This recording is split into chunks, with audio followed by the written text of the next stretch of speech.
Hi guys, welcome back to my channel. For those of you new here, my name is Donna, and for those of you not new, thank you so much for continuing to come back and support me. I appreciate all of you so very much. Today I am doing my annual brands I want to try this year. So the brands that intrigue me for 2021, what looks different from last year, what looks different from the year previous, what we can look forward to this coming year. And you'll probably hear a little bit of this repeated in my beauty budget for the year of 2021. There is actually quite a few on this list. You guys know in previous years I kind of tried to stick to the around 10 mark. And while that is true-ish this year, there are some bonus brands, I guess. I've had bonus brands in the past that I really want to keep my eye on this year to see what they come out with. So I'm gonna scooch over. There are 5 brands on this list that have been on my list in years previous. This year's the year. I think so. I think so. The first brand that is on my list, that was on my list last year as well, is Clionadh Cosmetics.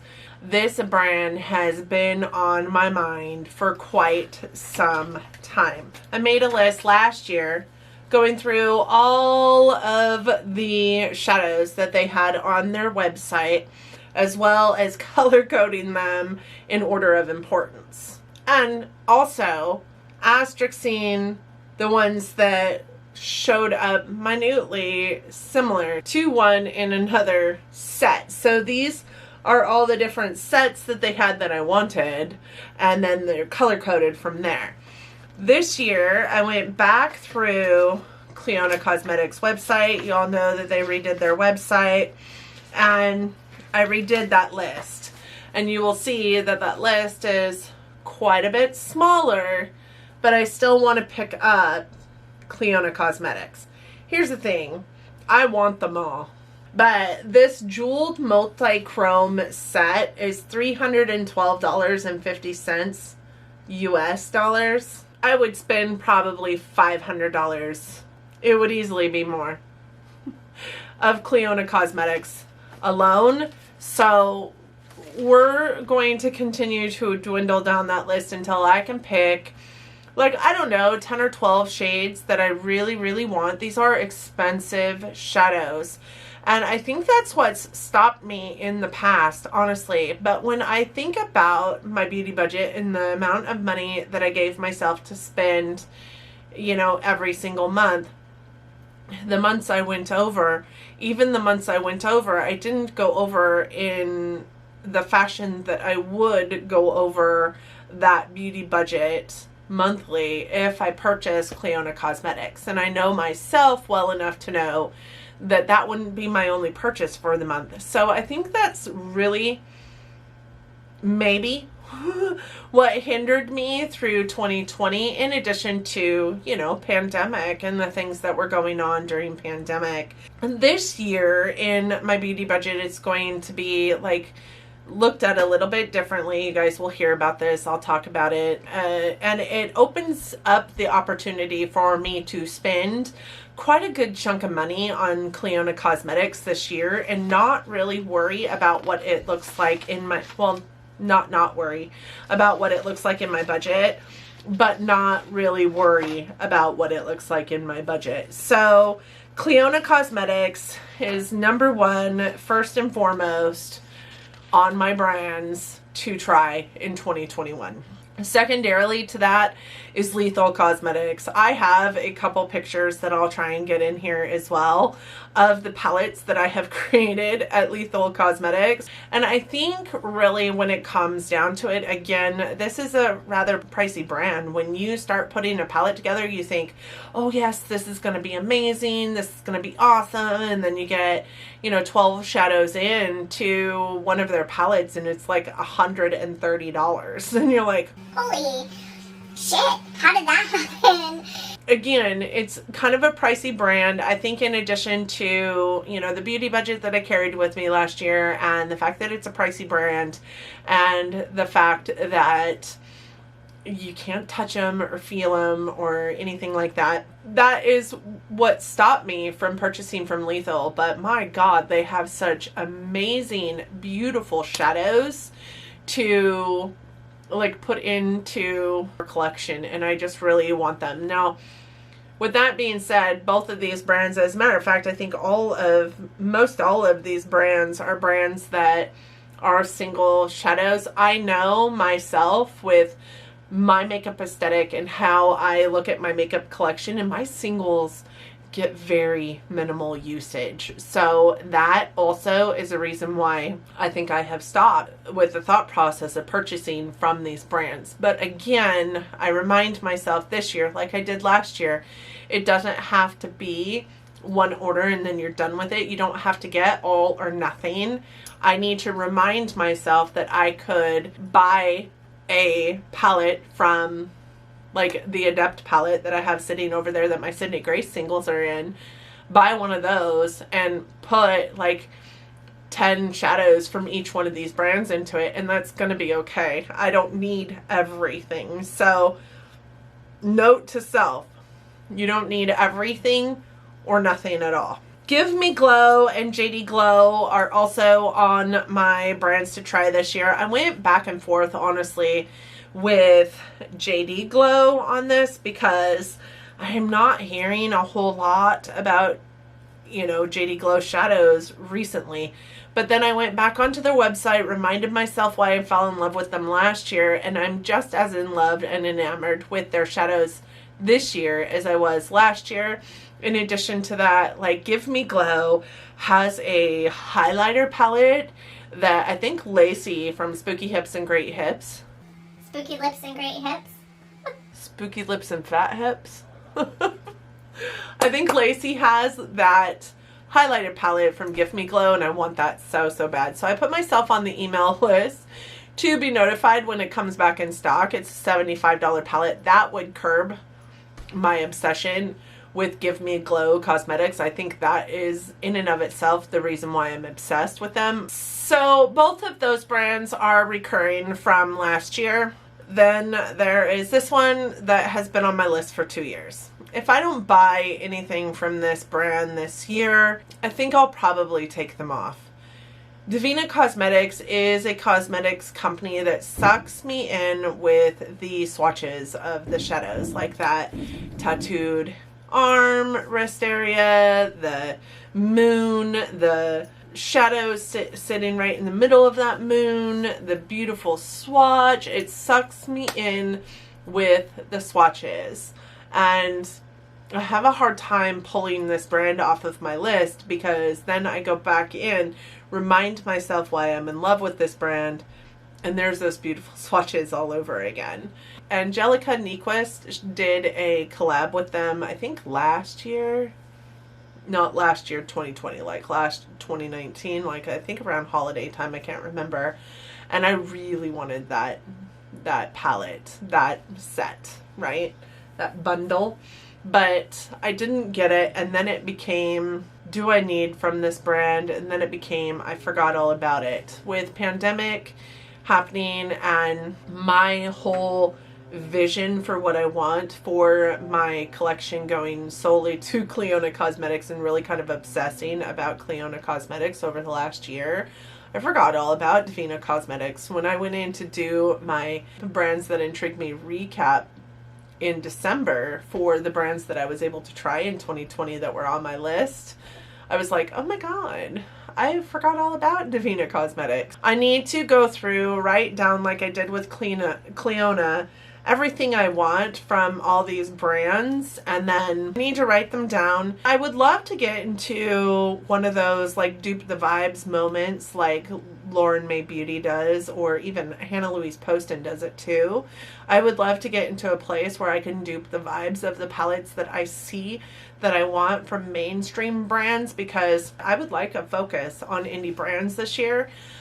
Even though they are expensive, I am sure that they are probably just as good, if not better, than some of the mainstream brands that I have in my collection. And I can say that because I do have some indie brands in my collection that are phenomenal, Lunar Beauty being one of them. I would like to have a little bit more of that phenomenal in my collection. As a matter of fact, when I look at my list of brands to try for 2021, 90% of them are indie brands. Some ones that are on my list this year that weren't on my list last year are Kaleidos. I love Kaleidos. I think that their makeup aesthetic is awesome. I think that they come out with some really beautiful palettes, and some of their collections are just noteworthy. They're truly noteworthy collections. I love that purple brown one that they came out with this last year. It was a beautiful collection. I can't remember exactly what the name of it was, but one of the palettes was more purple tone and one was more brown tone.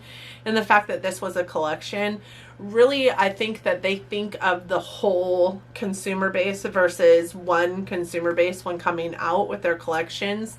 And I think that that is amazing. Their highlighters I'm intrigued by because everybody loves their highlighters. As a matter of fact, they have this highlighter set that you could get a while ago. I don't know if it's still available, but it was all 9 of the highlighters that they have in a tin that holds all their highlighters, like a collection tin of some sort, and they fit in there perfectly. I had that in my cart to purchase I don't know how many times, and then ended up taking it out because when I really look at their highlighters, I'm like, do I really wear the crazy different toned highlighters that are in my collection currently? No.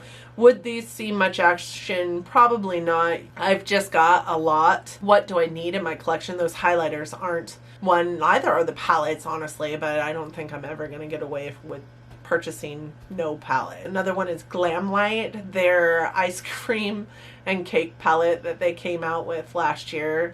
I remember wanting so bad, and then Lauren May Beauty bought, I think, the cake one and did some eye looks using it, and I was like, God, why didn't I purchase that? They just seem like fun, but I'm so anti odd shaped palettes and so anti food themed palettes that I just couldn't bring myself to purchase them. But I have heard rave reviews about their formula, so I would love to try Glamlight. That would be another one on my list. So some other ones in that same kind of realm, I've heard really great things about their formula, and I look at their aesthetic and think that they're pretty perfect and would fit into my collection nicely, are the Beauty Bay brand. The one thing that keeps me from purchasing from them is it seems a lot of their palettes are very large, and I'm trying to get away from large, like Morphe size palettes. I really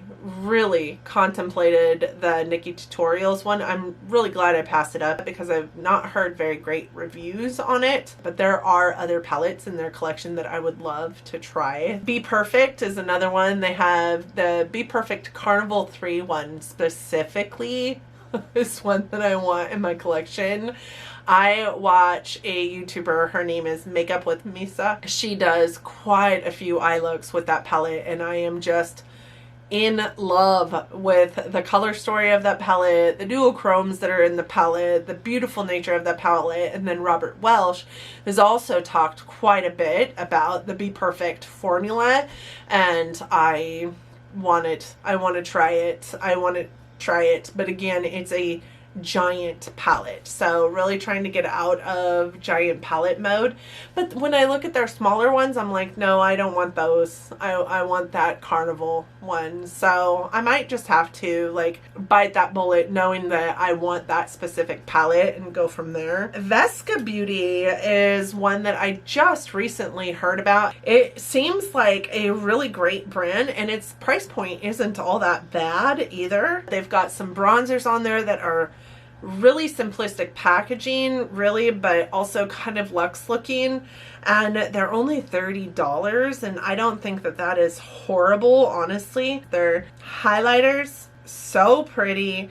I just am really interested in this brand. The aesthetic of it is not outlandish, but it's also not high-end. Reviews on the brand are really good. So Like, I don't know. I'm interested in trying them. I would be interested in at least feeling of the brand, getting one product from the brand and trying it out. Specifically, the bronzers are what draw me in. M Cosmetics is another one. Their blushes last year really drew me in. Those little like dropper blushes, but I knew I wasn't ever going to use anything like that. But recently, I've been looking at their eyeshadow palettes, the one with the like pinwheel inside-ish looking. They've got some really interesting pieces that I would love to put in my collection, and they are also a brand that you hear about all over the YouTube. I think that brand has a really beautiful aesthetic, and I am really interested in trying the brand.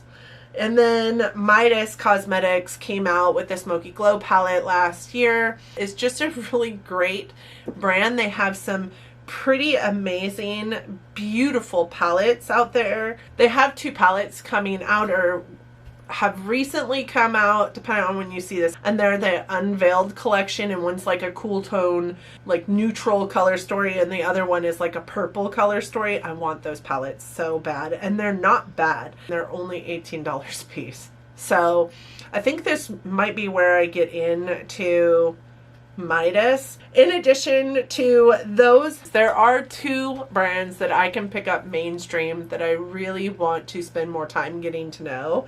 And these are 2 brands that maybe shouldn't be on this list because they're brands that I have tried in the past, but there are things from these 2 brands that I really want to get more familiar with because I've only tried like one thing from each one of them. So the first brand is Dior. Dior is a brand that I have gagaed over their highlighters for so long. My friend Lisa I has a highlighting quad. I'm not necessarily as interested in those. And honestly, the eyeshadow palettes bore the F out of me. But I really want to try Dior's highlighters. I put down highlight, concealer, and foundation. Those are the 3 items that I want to focus on from Dior in the coming year. I really think what have I had from Dior? Maybe Dior is something that I haven't had in my collection. I think I had like a liner from them of some sort, or maybe a lipstick a long time ago. But the highlighters are just so pretty. And every time you hear somebody talking about Dior, that highlighter formula comes up and they rave about it. So I really want to try the highlighter. I also want to try the concealer and the foundation because I've heard really great things about their concealer and foundation as well. And concealer and foundation mostly became something of an obsession for me last year. So I really do want to try the Dior foundation to see what it's like. I know that I've heard really great things about it. I like that it's got, the one has Face and Body maybe, has a really natural type finish, and that's the kind of foundation that I like. I'm not usually a full coverage B. I mean, even today I'm wearing more of a natural type finish. You can see my little friend here and my friend that's finally starting to go away right there. I wear a more natural foundation. I just want to try it because I've heard its finish is more natural, its finish is beautiful, and I have foundations on my brain lately. And the last one is Patrick Ta. Patrick Ta came new on the scene, I think this last year, and he's in Sephora, and I finally, towards the end of the year, purchased a blush from him. And I talked about this blush in a recent video, but this blush is the most amazing cream blush I have ever tried in my life. It was on my face, for those of you who are not around these parts very often, my face typically eats everything on it. It's so dry. Everything I put on it just kind of goes away within a couple of hours. Like the blush, the highlight, it all just kind of disappears. Nothing shows up on me super well because my face soaks everything into it. This cream blush was on my face and I could see it in my camera and in my mirror and in real life for 10 hours. It was on my face and it went nowhere. It looked so good. It looked natural. It looked like I just had this flush to my cheeks, and I didn't use the powder. I purchased one of the duos. I didn't use the powder portion to that blush, and it looked a little bit scary before I put it on, but I know that cream blushes kind of look scary before you put them on. I put it on. I didn't think much of it. The application process was really normal, but it lasted forever on my skin, and I was floored. I was literally surprised. So I would like to try more of Patrick Ta this year. So if you guys are adding up, I do have 15 brands on my brands to try list. 2 of those being mainstream brands that I can pick up at Sephora or on their individual like websites. And if the world gets to a more normal place this year, then I might actually be able to go in and physically touch Patrick Ta and Dior as well. But the other 10 brands on this list are not brands that I can go in and touch. So 10 of the 15 brands that I have on my list are indie. I don't set myself up for success for these very often. Last year I picked 10 brands and I think I tried 4. The year before that I picked 10 brands and I think I tried 3. When you get to my beauty budget, you will see that my beauty budget is really catered in a way that's going to shift the focus from spending at Sephora and Ulta and more so to spending on these things that I can bring into my collection that are unique to my collection. So that is why there's so many of these indie brands on this list. I really think I'll be able to do a good share of this year. So fingers crossed that I can get a good majority of these 15 brands tried out for 2021. What are the brands on your list? You guys can see I'm fighting the sunlight. I would be interested to know what brands you have on your list to try for 2021. Are any of them the same as mine? Have you tried any of the ones that I've tried or that I have on my list? And what do you think about them? I would be interested to know your thoughts down in the comment section, so please do leave me a comment down there. Hopefully you liked this video enough that you're also considering giving it a big thumbs up. It really does help our channels out here, and it'll help my channel grow. It'll help YouTube see me as a creator that people want to watch. I hope that you also consider subscribing before you go. Please don't forget to hit the notification bell. If you do that, I do upload several times a week and I would hate for you to miss anything. And that's going to ensure that you don't. Thank you guys so much for joining me today. I hope that you all are staying safe and staying well and wearing your masks when you're out in public, if for no other reason but to keep yourself safe. I hope that you all are loving each other but loving each other from afar. And until next time, bye everyone.